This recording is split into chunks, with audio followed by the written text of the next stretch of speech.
ఈ సినిమా విజయానికి అది ఒక మంచి సంకేతం. ఎందుకంటే నాకు కూడా ఎక్స్పీరియన్స్ ఉంది. ఎలా అంటే మీ అందరూ తెలుసు, ఓ సినిమా బన్నీ అనే సినిమా చేశాను నేను. చాలా మంచి హిట్ అయింది సినిమా.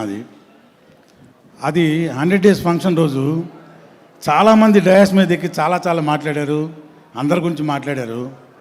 నా ఒకటి గురించి తప్ప ఏదో మామూలుగా మాట్లాడారు. వినాయక్ గారు కూడా అన్నారు, ఏంటయ్యా నీ గురించి ఎవరు మాట్లాడారు, నీకు మంచి పేరు వచ్చింది కదా సినిమాలో అని.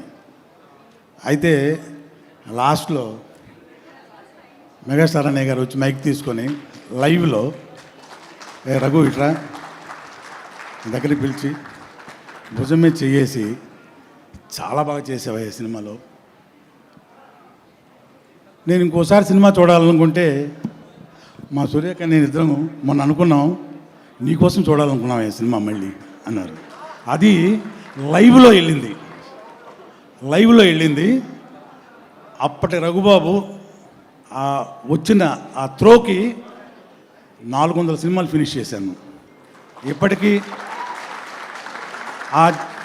ఆ బ్లెస్సింగ్ నేను మర్చిపోను. నేను చనిపోయే వరకు మర్చిపోను ఆ బ్లెస్సింగ్. అంత గొప్ప బ్లెస్సింగ్ నాకు.